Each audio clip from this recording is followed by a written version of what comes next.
Take off full thrust கொடுத்த உடனே take off எடுத்த உடனே இமீடியட்டாக கேப்டன் சபர்வால் வந்து ஏடிசிக்கு சொல்லியிருக்காரு, no thrust, unable to lift, aircraft lift ஆக மாட்டேங்குது, த்ரஸ்ட் இல்லை அப்படின்னு சொல்லி கம்யூனிகேட் பண்ணி மேடே கால் சொல்லி வித்தின் டேக் ஆஃப் பண்ணி 5 நிமிஷத்துலேயே இறங்கிச்சு.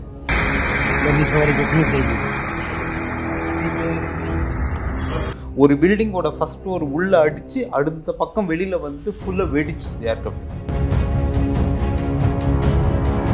இந்த ஏர்க்ராஃப்ட் வந்து இன்ஃபேக்ட் இதுல நிறைய விஷயங்கள் தெரிய வருது. என்னன்னா 2024 வந்து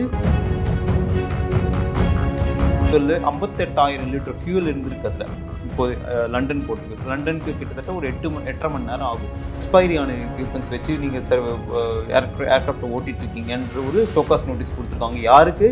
CTO of chief technical officer of Air India Mr SK தாஸ்ன்றவருக்கு, DGCA deputy director of airworthiness. So ரெண்டு ஷோகாஸ் நோட்டீஸ் வந்து ஏர் இந்தியாவுக்கு கொடுத்துருக்காங்க. அது எப்படி வந்து இதே ஏர்க்ராஃப்ட் டிசம்பரில் ஒரு வாட்டி பழுது பார்த்து ஒரு எமர்ஜென்சி ஆகிருக்கு லண்டனில். அப்போவே வந்து இந்த ஏர்க்ராஃப்ட் என்ன பிரச்சனையோ full and full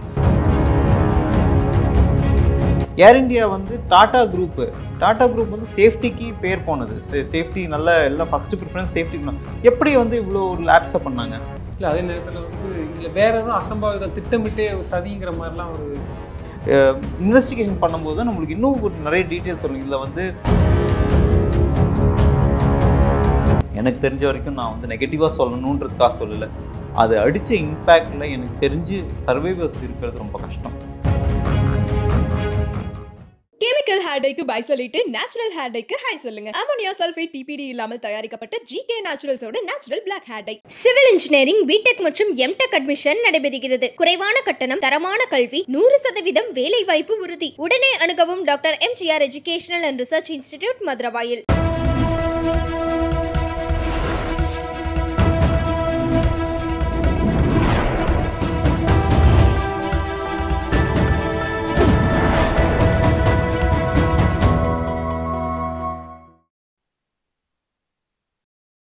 channel 5 Tamil நேயர்களுக்கு வணக்கம். இன்றைய நேர்காணலில் நம்மோடு பேச இருப்பது ஓய்வு பெற்ற விமானப்படை அதிகாரி விஜயகுமார் தேவ் அவர்கள். சார் வணக்கம். சார் வணக்கம். சார், ஏர் இந்தியா விமானம் விபத்துக்கு உள்ளாயிருக்கு, பார்த்துருப்போம். என்ன நடந்தது சார்? முழு பின்னணி என்ன சார்? ரொம்ப ஒரு ஏவியேஷன் ஹிஸ்ட்ரியிலே ரொம்ப ஒரு இந்தியாவுக்கு ஒரு ரொம்ப சோகமான ஒரு டைம் இது. இந்த விமானம் கிராஷு, மேங்களூர் கிராஷ்க்கு அப்புறம் பெரிய ரொம்ப ஒரு ட்ராஜிக்கல் கிராஷ் அப்படின்னு பார்த்தீங்கன்னா இதுதான். மேங்களூரில் ஒன்று ஏர் இந்தியா எக்ஸ்பிரஸ் நடந்தது. இப்போது ஏர் இந்தியா அகமதாபாத்லேருந்து நடந்திருக்கு. இந்த ஏர்க்ராஃப்ட் AI-171 அது வந்து Delhi to Ahmedabad to London போகிற ஃப்ளைட். அது வந்து போயிங் 787 ட்ரீம் லைனர். அதாவது ட்ரீம் லைனர்ன்றது ஒரு சீரீஸ் ஆஃப் 787-8 சீரீஸ் ஏர்க்ராஃப்ட்டு. ரொம்ப பிரசித்தமான ஒரு ஏர்க்ராஃப்ட்டு. மைலேஜ் எல்லாமே கொடுக்குற வந்து ஏர்க்ராஃப்ட்டு. அது வந்து உலக நாடுகள் நிறைய கண்ட்ரிஸ் யூஸ் பண்ணியிருக்காங்க. இதில் இது ஏர் இந்தியா வந்து முன்னாடி ஏர் இந்தியா வந்து கவர்மெண்ட் யூஸ் பண்ணி இந்த டைம்லேயே இந்த ஏர்க்ராஃப்ட் வாங்கியிருந்தாங்க. அப்போ இது யூஸ் பண்ணிகிட்ருக்காங்க. அதுக்கப்புறம் டாட்டா டேக் ஓவர் பண்ணிட்டு இப்போ யூஸ் பண்ணிகிட்ருக்காங்க அதே 787 ட்ரீம் லைனர்ஸ். இந்த aircraft VTANB Victor tango alpha November Bravo ANB இந்த ரெஜிஸ்ட்ரேஷன் கால் சைன், இந்த ஏர்க்ராஃப்ட் ரெஜிஸ்ட்ரேஷன் நம்பர். இது ஏற்கனவே வந்து 2024 13 ஜூன் 2024 ஹீத்ரோலேருந்து டெல்லிக்கு வர ஃப்ளைட்டு, இதே லண்டன் டெல்லி ஃப்ளைட்டும் போது இந்த ஏர்க்ராஃப்ட் வந்து 300 பேசஞ்சர்ஸ் இருந்தபோது டெக்னிக்கல் ஸ்னாக் ஆகிருக்கு. இதே ஏர்க்ராஃப்ட் டெக்னிக்கல் ஸ்டாக் ஆகிருக்கும் போதே அப்போவே வந்து சொல்லியிருக்காங்க இந்த ஏர்க்ராஃப்ட் வந்து கொஞ்சம் சரி பழுது பார்க்கணும் அப்படின்ற. இதே ஏர்க்ராஃப்ட் அப்பவும் நடந்திருக்கு, எமர்ஜென்சி ஆகிருக்கு 300 பேரோட. இந்த வாட்டி என்ன ஆயிருக்குன்றது வந்து போக தான் தெரியும். பட் லேட்டஸ்ட் அந்த விஷுவல்ஸ் அந்த இதெல்லாம் பார்க்கும்போது இன்ஜின் பவர் ஃபெயிலியர் அப்படின்ற ஒரு தோற்றம் தான் தெரியுது. In fact communication to ATC aircraft காக்பிட்லேருந்து கேப்டன் சுமித் சபர்வால் அப்படின்றவர் தான் கமாண்டு. அவருக்கு கிட்டத்தட்ட 8300 ஹவர்ஸ் ஃப்ளைங் பண்ணியிருக்காரு. அவருக்கு எக்ஸ்பீரியன்ஸ் இருக்குது. அவர் கூட இந்த கிளைவ்னு ஒரு ஃபர்ஸ்ட் ஆஃபீஸர், அவருக்கும் வந்து கிட்டத்தட்ட ஒரு 1500 1100 ஹவர்ஸ் ஆஃப் ஃப்ளைங். ரெண்டு பேருக்கும் சேர்த்து ஒரு 10,000 ஹவர்ஸ் ஃப்ளைங் எக்ஸ்பீரியன்ஸ் இருக்குது.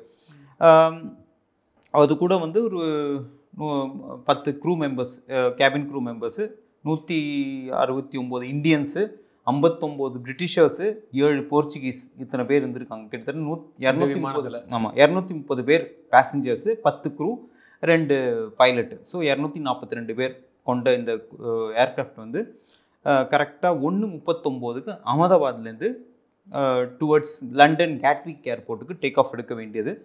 அப்போது அந்த லைனப் ஆகி ரன்வே 23லேருந்து டேக் ஆஃப் எடுக்கும்போது அந்த சைட்டில் வந்து ஒரு மெகானி நகர், அந்த பிஜி ஹாஸ்பிட்டல்ஸ்லாம் இருக்குது. ஒரு 4-5 கிலோமீட்டர் தள்ளி பிஜி ஹாஸ்பிட்டல்ஸ் எல்லாம் இருக்கும்.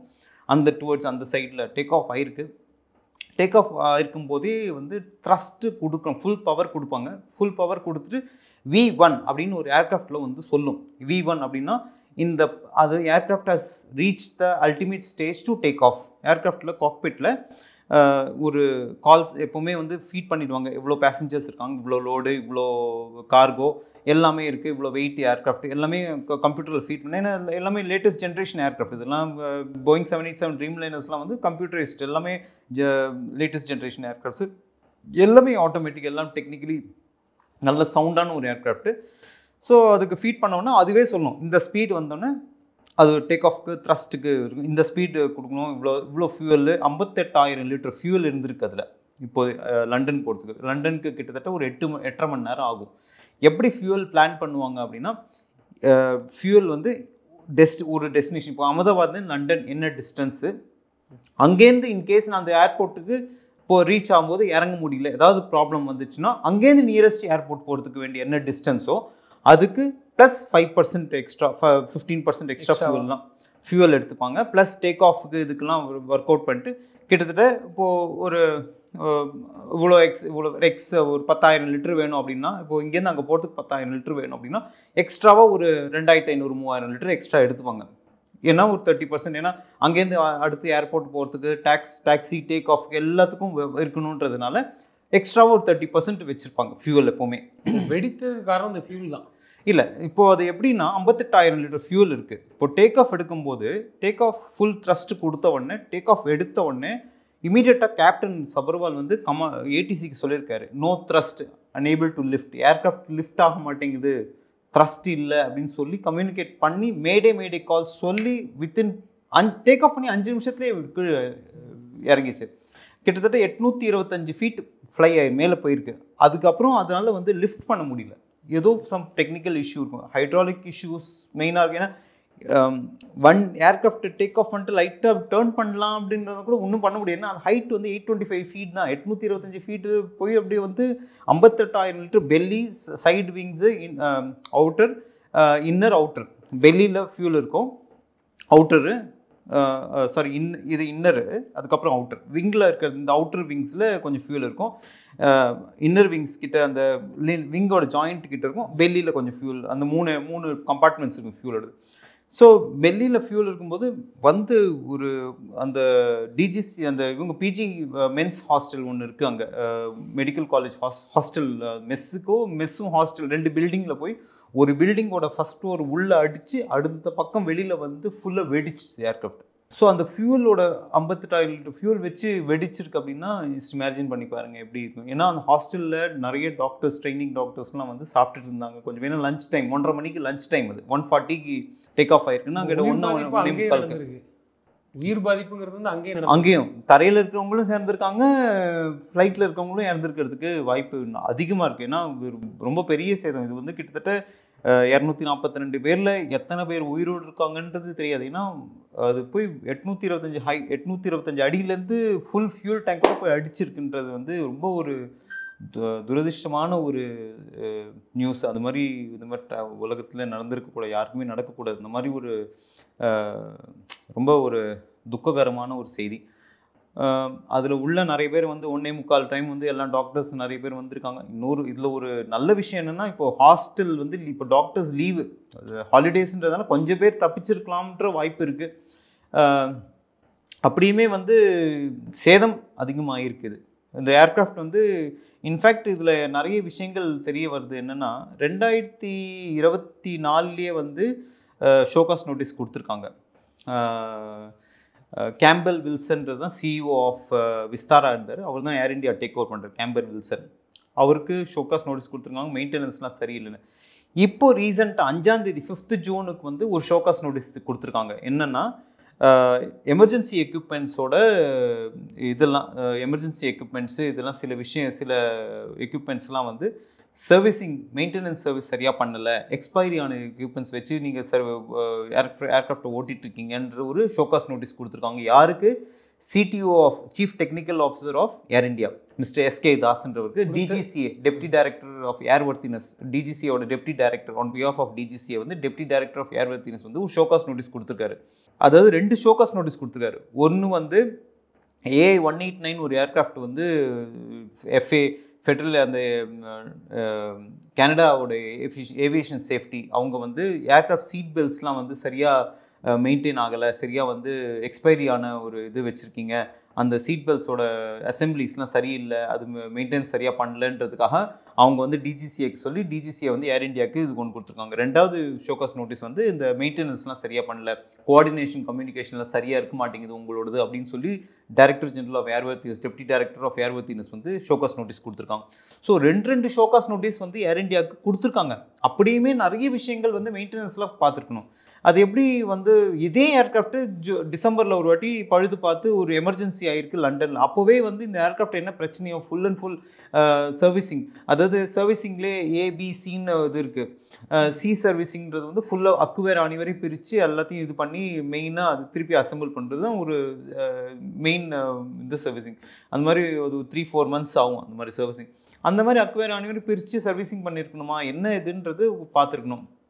இன்னொரு விஷயம், இன்னொரு ஆஸ்பெக்ட் என்ன இது இல்லைன்னா, இந்த நிறைய வந்து கிளைவ் கேம்பல் வந்து சிஇஓ ஆஃப் இது வந்து நிறைய இது மெயின்டெனன்ஸ் இதெல்லாம் வந்து ரொம்ப முக்கியத்துவம் கொடுக்கலன்ற மாதிரி நியூஸ் அடிபடுது. அவர் வந்து நிறைய முக்கியத்துவம் கொடுக்கல அப்படின்ற மாதிரி ஒரு செய்தி அடிபடுது.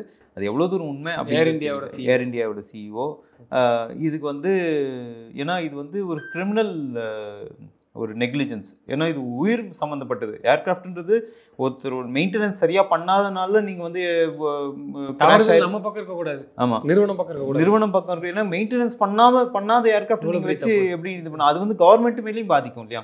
ஏன்னா டிஜிசி அப்போ மெயின்டெனன்ஸ் சரியாக பண்ணலன்னு டிஜிசி என்ன பண்ணிருக்கு, டைரக்டர் ஜெனரல் ஆஃப் சிவிலேஷன் இதெல்லாம் மெயின்டெனன்ஸ் பார்க்கணும், அவங்க கண்ட்ரோலில் இருக்கணுன்ற மாதிரி இருக்கணும் இல்லையா? அவங்களோட இதுக்கு தெரியணும்.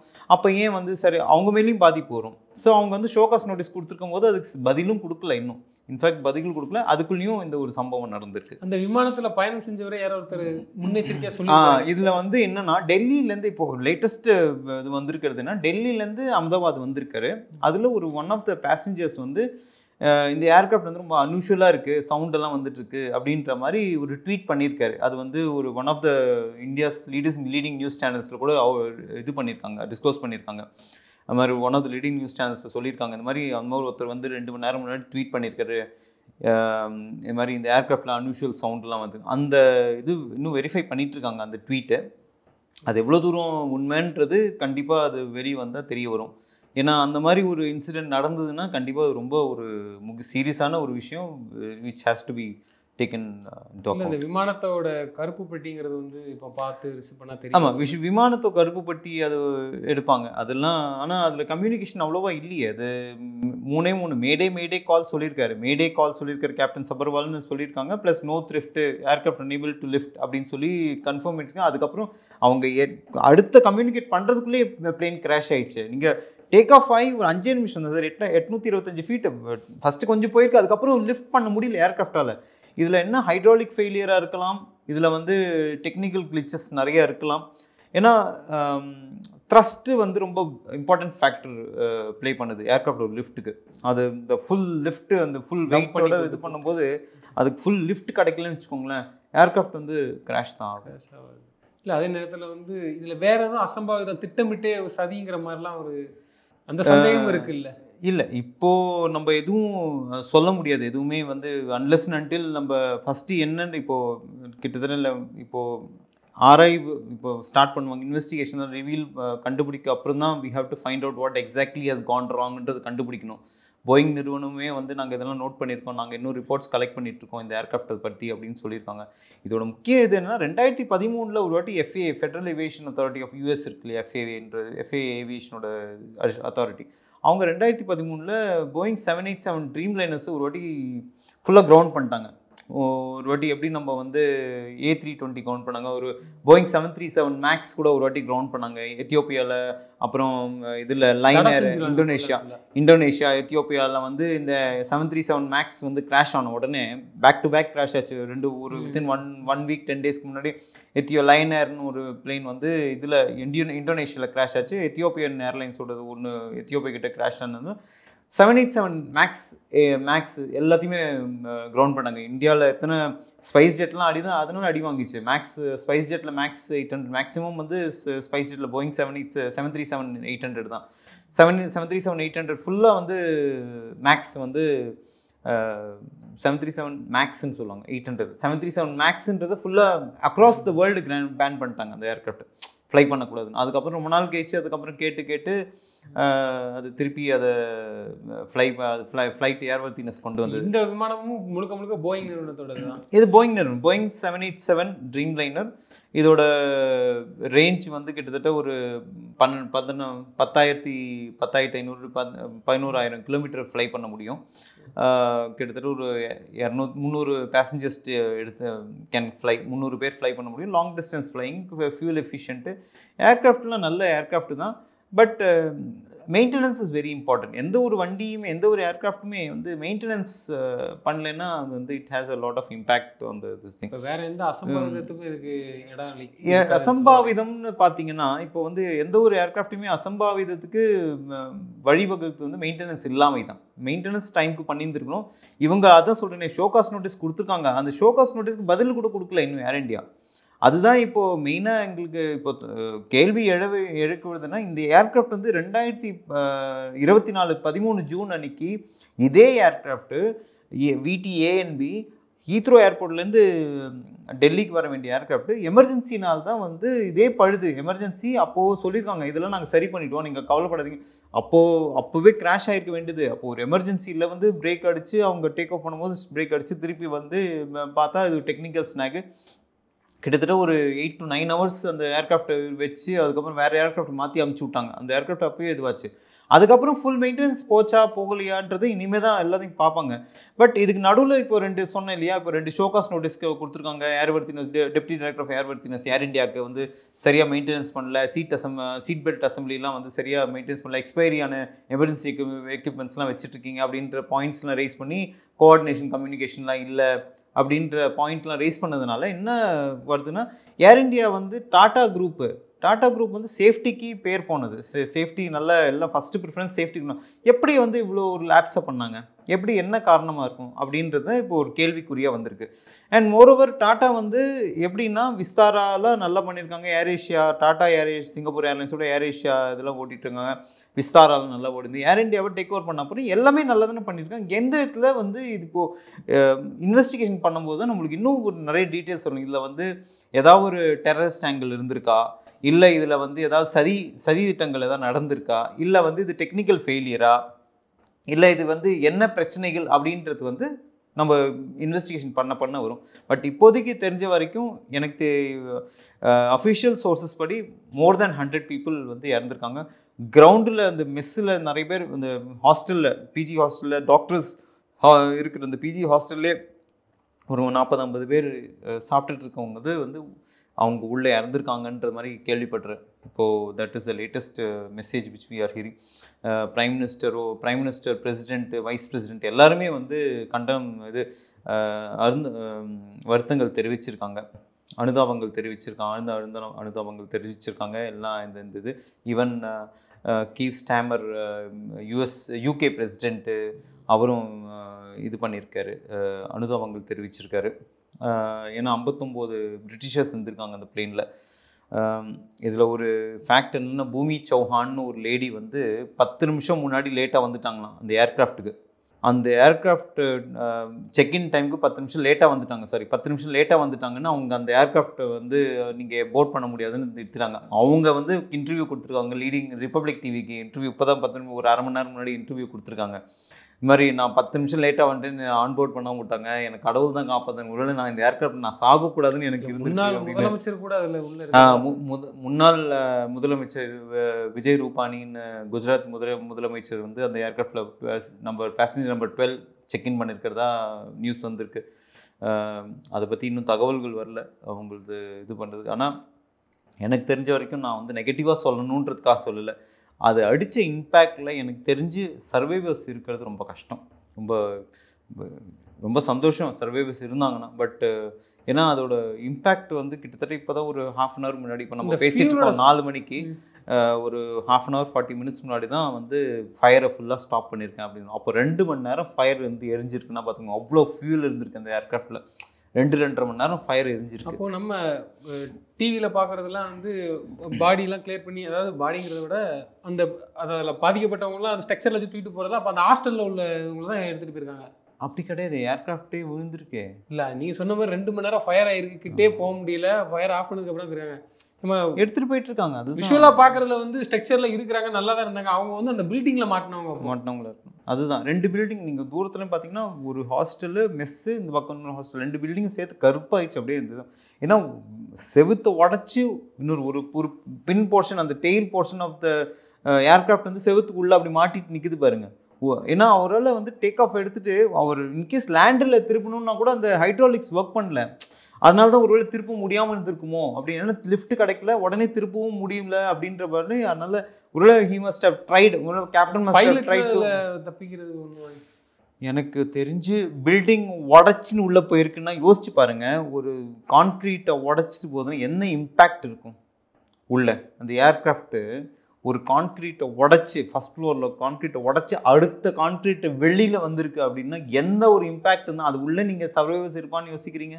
இல்லை, அப்படி இல்லாத பட்சத்தில் விமானிகள் வந்து தப்பிக்கிறதுக்கான வாய்ப்பு இருக்குல்ல. அது ஒருவேளை அது இல்லைண்ணா இருந்திருக்கலாம், எல்லாமே இருந்திருக்கலாம். ஏன்னா ஏர்கிராஃப்ட் ஃபுல் லோடுங்க, ஃபியூவலு 58,000 லிட்டர். இன்னும் 1 லிட்டர் சாதாரணமாக ஏர்கிராஃப்ட் டர்பைன் ஃபியூல்ன்றது பியூர் கெரசின். அது ஒன்று ரொம்ப ஃப்ளிம்ஸியாக இருக்கும், கொஞ்சம் போட்டாலே அப்படி கருப்பாயிடும். அந்த ஏர்கிராஃப்ட் ATF இருக்குல்ல, அது வந்து ஹைலி ஃப்ளேமபிள். அது கொஞ்சம் நீங்கள் போட்டாலே பிளாக் ஆகிடும். நீங்கள் தரையில் போட்டு கொளுத்தினாலே அந்த இடம் ஃபுல்லாக பிளாக் ஆகிடும். அந்த மாதிரி இருக்கும். அது பியூர் கெரசின், ஃபர்ஸ்ட் குவாலிட்டி. ஆனால் பியூர் கெரசினுங்க, தண்ணி மாதிரி இருக்கும் பார்க்கறதுக்கு. அப்படி வெளிலேருந்து பார்த்தா கேனில் பார்த்தீங்கன்னா அப்படியே பச்சை தண்ணி மாதிரி இருக்கும், வெள்ளை கலரில் அப்படியே வெள்ளையேர்னு இருக்கும் ATF. அது வந்து ரொம்ப ஹைலி ஃப்ளேமபிள், டக்குன்னு பற்றிக்கும் அது அந்த அளவுக்கு. ஏன்னா அதுக்கெலாம் வந்து ஹை ஸ்பீட் அந்த இது வேணும் அதுக்கு. ஸோ அந்த மாதிரி இது வந்து ஃப்ளேமபிள், அது ரொம்ப ஃப்ளேமபிள், டக்குன்னு பற்றிக்கும். ஸோ 58,000 லிட்டரு ஃபியூல் இருக்கும்போது எப்படி எதிர்பார்க்குறீங்க? அதுவும் அந்த இம்பேக்டில் அடித்ததில் என்ன ஒரு இம்பேக்ட் இருக்குன்னு யோசிச்சு பாருங்கள். அடியில் பெல்லியில் போய் அடிச்சிருக்குது, அடித்த இம்பேக்ட் வந்து கண்டிப்பாக அது பர்ஸ்ட் ஆகிருக்கிறதுக்கு வாய்ப்பு இருக்குது. அதனால தான் அவ்வளோ நேரம் ஃபியூல் எரிஞ்சிட்டு இருந்தது இந்த இது. ஏன்னா எனக்கு தெரிஞ்சு சர்வைவர்ஸ் இருந்தாங்கன்னா அதிசயம். அந்த அளவுக்கு இம்பேக்ட் அது ஒரு பில்டிங்கில் போய் அடிச்சிருக்குது. அதுதான் இப்போதைக்கு நம்ம வந்து என்னென்னா வி ஜஸ்ட் ப்ரே, யாராவது சர்வைவர்ஸ் இருக்கணும்னு வேண்டிக்கிறோம், அவ்வளோதான் நம்மளால் பண்ண முடியும். எனக்கு இன்னொரு விஷயம் என்னென்னா, அந்த ஏர்கிராஃப்ட் வந்து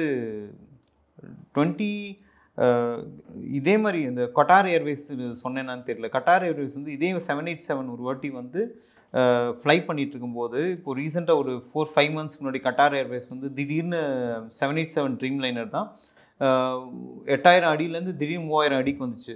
ஏன்னா திடீர்னு ஏர்க்ராஃப்ட் வந்து டிசென்ட் ரேட்டுன்னு ஒன்று இருக்குது. ஒரு நிமிஷத்துக்கு 1000 feet போல் டிசென்ட் பண்ணணும்.